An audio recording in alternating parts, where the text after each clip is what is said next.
Now for a harder example. So this is question 13 from the exercise.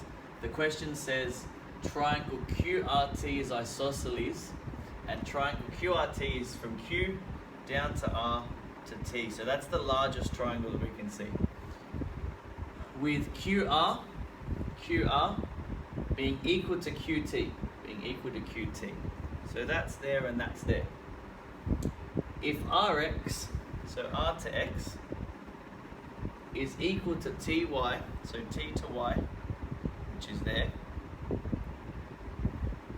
prove that, first of all, triangle QRX is congruent to triangle QTY. So triangle QRX is Q down to R and to X and back up. This triangle here is congruent to QTY. Q down to T and across to Y and back up. So I've got the triangle here on the left and the triangle here on the right. I'm not looking at this skinny part in the middle. So let's look at what they've given us. They've given us QR is equal to QT. QR is equal to QT, and that's a side that they've given us. And that's this side and this side. We also have RX and TY, which is down here. We have Rx is equal to TY. That's also given. Now we've got two sides. If we look at our proofs, we're going to get rid of RHS, no right angles. We're going to get rid of AAS because we've already got two sides, so we don't need to worry about having two angles.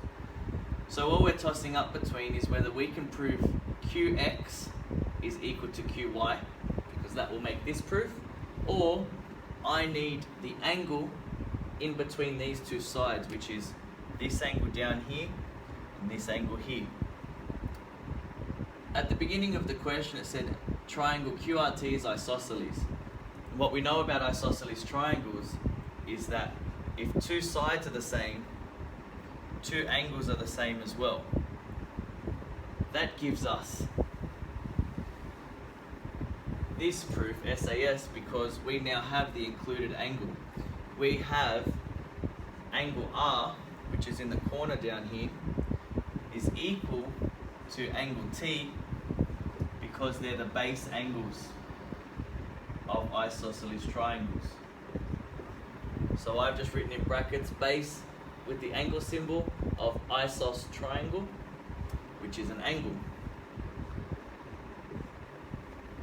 This is also part A of the question. Now I have side angle side. I can say, therefore, triangle QRX is congruent to triangle QXY, side angle side. Question 1, done. Part B, we also have to prove that QXY is an isosceles triangle. Let's look at triangle QXY. That was that skinny one in the middle that we spoke about at the beginning. They're asking us to prove that this triangle here is isosceles. Again, we know that isosceles triangles have two equal sides and two equal angles. Going back to our reason from A, the triangle on the far left is congruent to the triangle on the right. Therefore, those two sides are equal.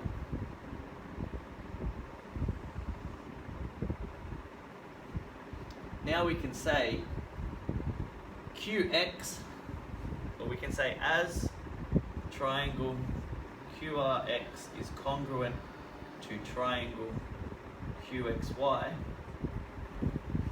QX now must equal QY.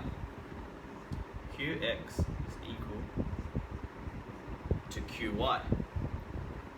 Therefore, we've now proved, just by saying that these two are equal, we've now proved that triangle QXY is isosceles.